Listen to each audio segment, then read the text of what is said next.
जय हिंद दोस्तों। बिहार अध्यापक प्रधान शिक्षक परीक्षा में आप लोगों का हार्दिक अभिनंदन है। आज की क्लास में हम लोग कुछ महत्वपूर्ण साइंस प्रश्नों पर अध्ययन करेंगे, जिसमें पहला क्वेश्चन आपकी स्क्रीन पर है। सौरमंडल का प्रधान आकाशीय पिंड कौन सा है? जी हाँ दोस्तों, सौरमंडल का आकाशीय पिंड कौन है, यानी सौरमंडल का प्रधान कौन होता है? तो पहला ऑप्शन है पृथ्वी, दूसरा है बृहस्पति, तीसरा है शनि, चौथा है आपका सूर्य और पांचवा है आपका इनमें से कोई नहीं 131। इसका आंसर होगा सूर्य। जी हाँ दोस्तों, तो सौरमंडल का प्रधान जो होता है सूर्य होता है। अगर सूर्य की बात करें तो वह जो है हाइड्रोजन गैस का बना होता है, जिसमें हीलियम भी गैस की भी प्रधानता है। और सूर्य का प्रकाश पृथ्वी तक आने में जो है 8 मिनट 20 सेकंड लगता है। दूसरा क्वेश्चन आपके स्क्रीन पर, पृथ्वी की आंतरिक परत नीचे के निर्माण में किन तत्वों की प्रचुरता होती है? आपको पता होना चाहिए। भूप्रवृत्ति का जो ऊपरी परत होता है मिट्टी होता है, और इसकी नीचे जो है 3 परत होता है। पहला परत को सियाल कहा जाता है, और दूसरा परत जो है सीमा होता है मेंटल, तीसरा जो होता है निफे होता है। और ये सबसे आंतरिक परत का मतलब हो गया निफे। तो निफे में कौन सी धातु की प्रधानता है? तो इसका आंसर होगा निकिल और फेरम, यानी निकिल और फेरम यानी आयरन। फेरम का मतलब हो गया फेरियम, जो आयरन का जो है लैटिन शब्द है। और जो है निफे में जो है निकेल और लोहे की प्रधानता होती है। तीसरा क्वेश्चन आपके स्क्रीन पर, भौगोलिक अपरदन चक्र की संकल्पना इनमें से किसने प्रस्तुत की है? या दोस्तों, तो भौगोलिक अपरदन चक्र की संकल्पना इनमें से किसने प्रस्तुत की है? तो इसका आंसर होगा WM डेविस। जी हाँ दोस्तों, WM डेविस इस प्रश्न का उत्तर होगा। और उसके बाद है नेक्स्ट क्वेश्चन, चौथा क्वेश्चन आपकी स्क्रीन पर, अधिक गरजने वाली चालीसा यानी कुद 50 चिखने वाला 60 पवन पृथ्वी के किस गोलार्ध में चलती है? इसका आंसर होगा दक्षिणी गोलार्ध में। यानी अधिक गरजने वाली चालीसा कुद 50 चिखने वाला 60 पवने पृथ्वी के किस गोलार्ध में चलती है? तो दक्षिण गोलार्ध में। इसके बाद नेक्स्ट क्वेश्चन आपकी स्क्रीन पर क्वेश्चन नंबर 5 का रहा है कि सागर एक ऐसा हिस्सा है, तो कैसा हिस्सा है, तो यानी किस महासागर के हिस्सा है? इसका आंसर होगा ऑप्शन नंबर सी, यानी उत्तरी अटलांटिक महासागर का। यानी सारगेसो सागर जो है वह उत्तरी अटलांटिक महासागर का हिस्सा है। नेक्स्ट क्वेश्चन आपकी स्क्रीन पर, वेरी वेरी इंपॉर्टेंट, भारत और चीन के बीच की सीमा रेखा को क्या कहा जाता है? जी हाँ दोस्तों, कई बार इस तरह का प्रश्न एग्जाम में पूछा गया है। भारत और चीन के बीच की सीमा रेखा को क्या कहा जाता है? इसका आंसर होगा मैकमोहन रेखा। जी हाँ, मैकमोहन रेखा जब भारत और चीन के सीमा रेखा को कहा जाता है, और यह अरुणाचल प्रदेश में है, और आपको पता होना चाहिए। और भारत पाकिस्तान की बात करें तो रेड क्लिफ रेखा, और भारत बांग्लादेश की बात करें तो भी होगा रेड क्लिफ रेखा। और डुरंड रेखा जो अफगानिस्तान और पाकिस्तान को जोड़ता है।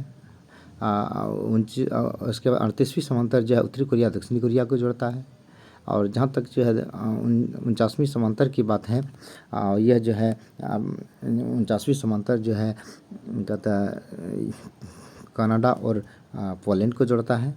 तो नेक्स्ट क्वेश्चन आपकी स्क्रीन पर क्वेश्चन नंबर 7 का रहा है कि राजस्थान में बहुत कम वर्षा होती है, क्यों? इसका क्या कारण है कि राजस्थान में कम वर्षा होती है? तो इसका आंसर होगा ऑप्शन नंबर डी, यानी हवाएं किसी प्रकार की बाधाओं को पार नहीं कर सकती है, जिसके कारण ठंडा होने के कारण आवश्यक ऊंचाई नहीं प्राप्त होती है। तो इसका आंसर होगा डी नंबर।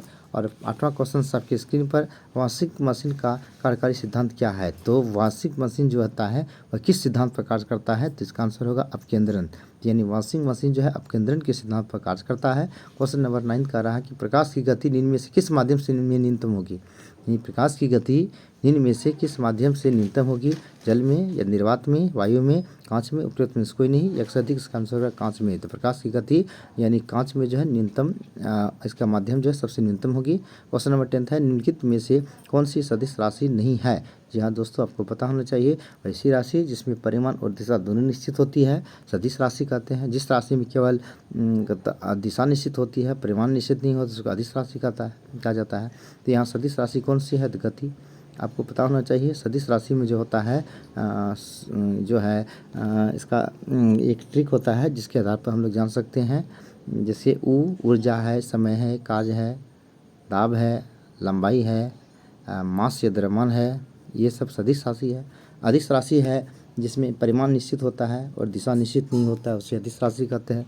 जैसे असंभावित व दुवी, आज से आवेग, संवेग, दूरी, विस्थापन, ये सब जो है आपका अदिश राशि है। क्वेश्चन नंबर 11 का रहा कि यदि धरती की घूमने की गति बढ़ा दी जाए, यानी धरती की घूर्णन या घूमने की गति बढ़ा दी जाए तो भूमध्य रेखा पर पिंड का वजन क्या होगा? तो घट जाएगा, ऑटोमेटिक घटेगा। क्वेश्चन नंबर 12 का रहा गति को सर्वप्रथम किसने परिभाषित किया? तो गति यानी ग्रह जो गतिशील होता है, यानी सॉरी गति की इसको सर्वप्रथम परिभाषित करने वाली जो है आपका गैलीलियो है, और गैलीलियो ने दूरबीन का भी आविष्कार किया, ठीक है। और ग्रह गतिशील होता है इस सिद्धांत को सिद्ध करने वाले थे केपलर।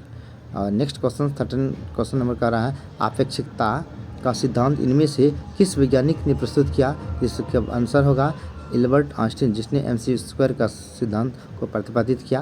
क्वेश्चन नंबर 15 का रहा है कि एक संवाहक की तापक्रम परिवर्तन के कारण इसमें विभव परिवर्तन होता है, इस घटना को क्या कहा जाता है? तो यह होता है थॉम्सन प्रभाव। इसका आंसर होगा थॉम्सन प्रभाव। क्वेश्चन नंबर 16 का रहा है आवर्धक कांच में किस प्रकार की लेंस का प्रयोग किया जाता है? जी हाँ दोस्तों, आवर्धक कांच में किस प्रकार की लेंस का प्रयोग किया जाता है? इसका आंसर होगा उत्तल लेंस। आपको पता होना चाहिए ये, यानी मोटर गाड़ियों के जो साइड मिरर होता है इसमें उत्तल दर्पण का प्रयोग किया जाता है ताकि पीछे से आने वाली सवारी का जो है इसमें प्रतिबिंब बन सके। और जहाँ तक कि हेडलाइट की बात है उसमें जो है अवतल दर्पण का प्रयोग किया जाता है। आँख कान नाक का डॉक्टर भी आपके अवतल दर्पण का इस्तेमाल करता है। क्वेश्चन नंबर 17 का रहा चुंबक तत्व का और चुंबकीय सिद्धांत निम्न में से किसके द्वारा प्रदर्शित होता है? जिसका आंसर होगा प्लेटिनम, यानी इस प्रश्न का जवाब होगा ऑप्शन नंबर डी प्लेटिनम। पर्यावरण दिवस कब मनाया जाता है? विश्व पर्यावरण दिवस कब मनाया जाता है? तो इसका आंसर होगा 5 जून को। 5 जून को विश्व पर्यावरण दिवस मनाया जाता है। नेक्स्ट क्वेश्चन आपके स्क्रीन पर पानीपत की पहला लड़ाई किनकी बीच हुई थी?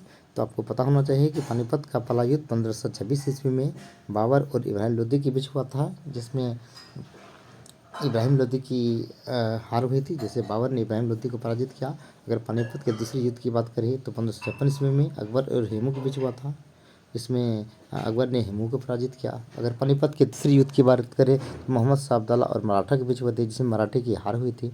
नेक्स्ट क्वेश्चन आपके स्क्रीन पर शेरशाह के शासनकाल में तांबे के दाम और चांदी के रुपये की विनिमय की दर क्या थी? इसका आंसर होगा 64:1 अर्थात इसका जवाब होगा 64:1। क्वेश्चन नंबर 21 का रहा शैवाल के अध्ययन को क्या कहा जाता है? तो शैवाल के अध्ययन को कहा जाता है पैथोलॉजी।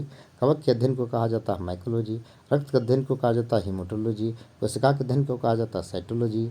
त्वचा के अध्ययन को कहा जाता है डर्मेटोलॉजी। इस प्रकार अनेक विज्ञान की शाखाएं हैं। इसके बाद नेक्स्ट क्वेश्चन 23 का रहा कि साइक्रोमाइसिस नामक रोग, यानी ये जो कवक का उपयोग किसके निर्माण में किया जाता है? तो डबल रोटी के निर्माण में कवक का प्रयोग किया जाता है। क्वेश्चन नंबर 24 का रहा सरसों में कौन सा रोग होता है? तो सफ़ेद रस्ट का रोग। सरसों में सफ़ेद रस्ट का रोग होता है। क्वेश्चन नंबर 25 का रहा कि आलू में कौन सा रोग होता है? तो पछेला अंगमारी रोग आलू से संबंधित है। ये था यानी साइंस से संबंधित कुछ चुनिंदा प्रश्नों का संग्रह, और इनमें से 2 से 3 सवाल आपके एग्जामिनेशन में पूछा ही जाएगा।